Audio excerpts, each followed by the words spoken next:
होगी भले। अस्सलाम वालेकुम दोस्तों, आज आप लोगों से जिस टॉपिक पे मैं बात करना चाह रहा हूँ, शायद उसके बाद जो मैं काम कर रहा हूँ रजिस्ट्रेशन का, वसीका नवेसी का, उसके बाद शायद मेरे रिज़्क के आगे ज़मीनी खुदाओं की तरफ से रोड़े भी अटकाए जाएँ। शायद मेरे लिए ज़रूरत से ज़्यादा परेशानियाँ भी बने, लेकिन मैं आज आप लोगों से बात करना चाह रहा हूँ।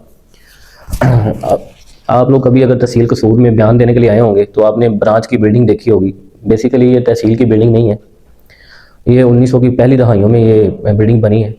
आप लोगों की मैं गलतफहमी दूर कर दूं, सबसे पहले ये बिल्डिंग आप ये ना समझें कि ये कोई सरकारी बिल्डिंग है। ये अब्दुल मजीद शाहिद साहब तहसीलदार साहब है, ये उनकी ज़ाती हवेली है। वो जो सोशल मीडिया पे हम लोगों ने सुना था कि किसी का ओरा चलता है, तो ये अब्दुल मजीद शाहिद साहब का ओरा चल रहा है। ये उनकी हवेली इस तरह की हवेली है जो उन्हें लाखों के रुपए की सूरत में उन्हें पैसे बना के दे रही है, इज़्ज़त और प्रोटोकॉल उन्हें दे रही है। ये हवेली उन्हें बहुत ज़्यादा चीज़ों से नवाज रही है। आप लोगों के सामने हमें पेश आने वाले कुछ मामलात मैंने रखने हैं, उसके बाद फ़ैसला आप कीजिएगा। अब्दुल मजीद शाह साहब हमारे कसूर की 8 कानगोई हैं। समझ लें कि कानून को 8 कानून गोइयाँ मतलब है कि उनके 8 कानून गो होंगे जो उसका रेवेन्यू डील करेंगे, उन ज़मीन के मामलों को डील करेंगे, इंतकालात पास करेंगे। अब जाके गवर्नमेंट ने कानून गो को सब रजिस्ट्रार के इख्तियारात दिए हैं कि वो अपने मुतलका जो उनका एरिया उन्हें दिया हुआ है उसकी वो रजिस्ट्रियाँ पास करें, बयानात लें, निशान अंगूठा और दस्तखत सब्त करवाएं। लेकिन 8 कानून गोइयाँ मतलब मैं आपको देसी ज़ुबान में आपसे बात करूँगा ताकि आपको मेरी बात समझना आसान हो। 8 में से 4 कानून गोई इनके पास है। इसका मतलब है कोई 80 से 90 गाँव उसमें आते हैं। जनाब का शाहाना प्रोटोकॉल इतना है कि जब दिल चाहे वो तहसील में आएँ, ऑफिस में बैठें और चले जाएँ, और मोस्टली तो वो आते ही नहीं। उनके बयान ना लेने की वजह से और उनकी गैर हाज़िरी की वजह से 80 से 90 गाँव ज़लीलो ख्वार होते हैं। और वो 80 से 90 गाँव के लोग हम वसीका नवीसों के ऊपर भरोसा करके जो हमें पैसे देते हैं, उसकी मद में वो यहाँ पे ज़लीलो ख्वार होते हैं, और उसकी मद में हमें भी हज़ारों झूठ बोलने पड़ते हैं। सुबह सुबह जिस दिन वो आ जाएं, उस दिन उन्हें पता होता है कि मेरा आज की दिहाड़ी का, आज के पैसे लेने का जो दारोमदार है वो इतने काम के ऊपर है।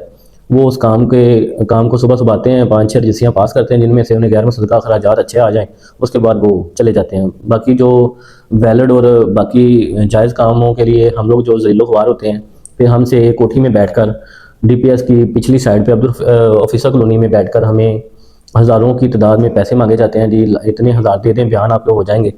अगर कोई पार्टी मुल्तान और कराची और दूर दराज इलाकों से आए तो तहसीलदार साहब हीले बहाने करने के बाद उठ जाते हैं। फिर उन्हें पता चलता है कि ये मजबूर हो गए हैं, अब इनसे अच्छे पैसे लिए जा सकते हैं, क्योंकि लोगों को यहाँ पे रहना दरकार होगा और उसके अलावा उन्हें उनके अखराजात और भी होंगे। वो कहेंगे यार चलो जहाँ पे हमारे इतने पैसे लगने हैं, चलो कुछ 20-30 हज़ार रुपये लेके तो साहब के बयान करवा लेते हैं। हमें कोठी में उन्हें लेके जाना पड़ता है।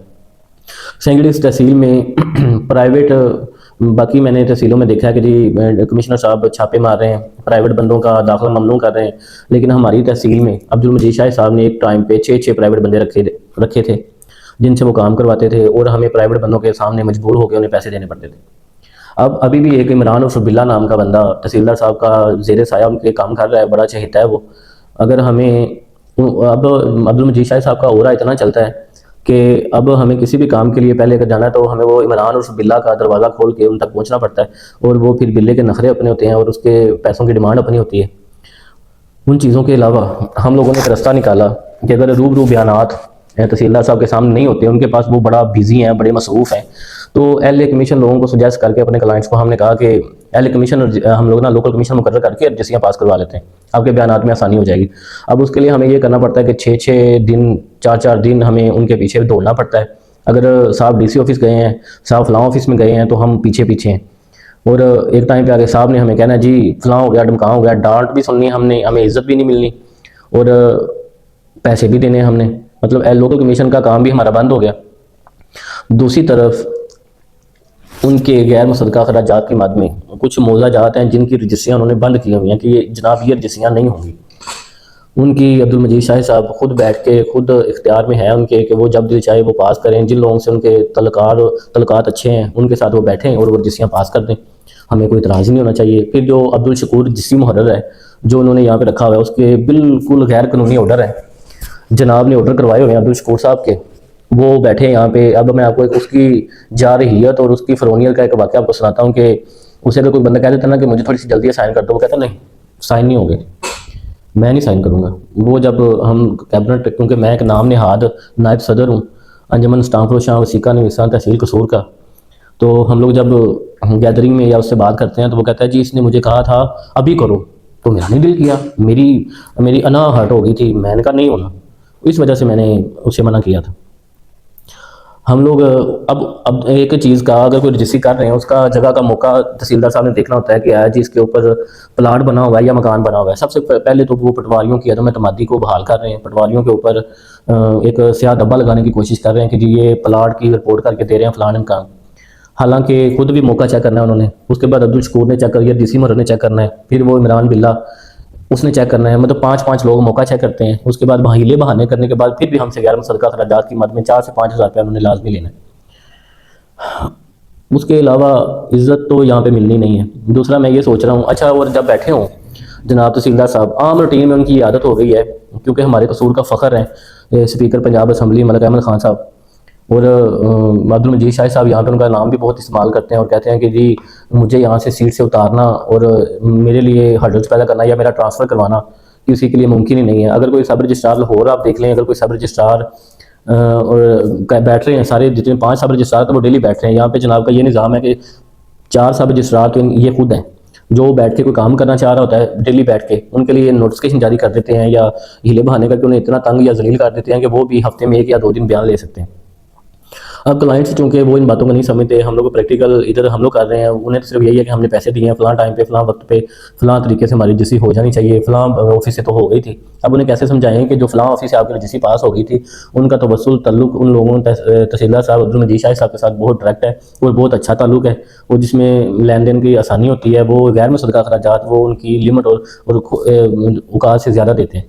लिहाजा मेरी इल्तमास है कि ये वीडियो मलिक अहमद खान साहब हमारे जो फ़ख्र हैं कसूर का स्पीकर साहब हैं उन तक पहुंचनी चाहिए कि इन आपके पास आपने कौन सा पैकेज लगाया होगा जो तहसीलदार साहब को आप दिन में 28 से 30 दफ़ा कॉल करते हैं।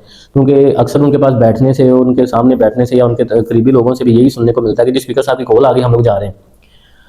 एक दिन में आते हैं, जो चीज़ उन्हें काम समझ नहीं आता, जो क्लाइंट या कोई वसीका नवीस उनके ऊपर हैवी होने लगता है कि आपने ये गलत किया है, मेरे साथ ये नाइंसाफ़ी हुई है, वो कहते हैं वो स्पीकर साहब का फ़ोन आ गया है तो मुझे जाना पड़ेगा। और आप लोग जो मेरी वीडियो देख रहे हैं, इतना तो बाशऊर लोग हैं कि स्पीकर पंजाब असम्बली के पास जितने सारे उसके फ़राइज़ और जितने सारे काम होते हैं उनके पास इतना टाइम होगा कि वो अब्दुल मजीद शाहिद एक छोटे से तहसीलदार, एक छोटी सी तहसील के सब रजिस्ट्रार को बार बार दिन में 28 से 30 दफ़ा कॉल करें। और ऊपर से वो मेरे लिए, मैं ये कहना चाहूँगा कि हमारी जो ब्यूरोक्रेसी है कसूर की, उसके लिए जो हमारे कसूर के मलिक बरादरान हैं जिन पे हमें फ़ख्र है, अगर हमारे कसूर के लोग जाके ईवान में बैठे हैं, उनकी ललकार पूरा पाकिस्तान सुन रहा है, तो वो हमारे लिए बाइस फ़ख्र है। सियासी मुमासलत और सियासी पसंदीदगी और नापसंदीदगी मुझे नहीं लगता कि कहीं भी मैटर करती है। अगर आपके करीबी लोग तरक्की कर रहे हैं और आपके करीबी लोग ईवानों में बैठे हुए हैं तो वो आपके लिए बाइस फ़ख्र ही होने चाहिए। और वैसे भी मलिक अहमद खान साहब तो ऐसी शख्सियत हैं कि वो सब लोगों की पसंदीदा शख्सियत हैं। मैं उनसे दरख्वास्त करूँगा कि मलिक साहब, स्पीकर साहब, अल्लाह पाक को आपको मज़ीद इज़्ज़त दे, इस बंदे का कुछ सोच लें, इस बंदे का कुछ करें। ये आपकी इज़्ज़त पे दाग है और आपका नाजायज़ इस्तेमाल कर रहा है, नाम इस्तेमाल कर रहा है। पता नहीं आप शायद इसे महीने में भी एक कॉल करते होंगे या नहीं करते होंगे, लेकिन ये बंदा डेली हर बंदे को इसने फिल्म करवाने के लिए, कहानी झूठ बोलने के लिए आपका नाम इस्तेमाल करना होता है। उसके अलावा जो हमारी अंजुमन है उसके इलेक्शन हुए हैं, नायब सदर मैं हूँ, मतलब बाकी भी हमारी कैबिनेट मौजूद है, उसमें ये हमें किसी खाते में नहीं लाता और हम एहतजाज भी नहीं करते।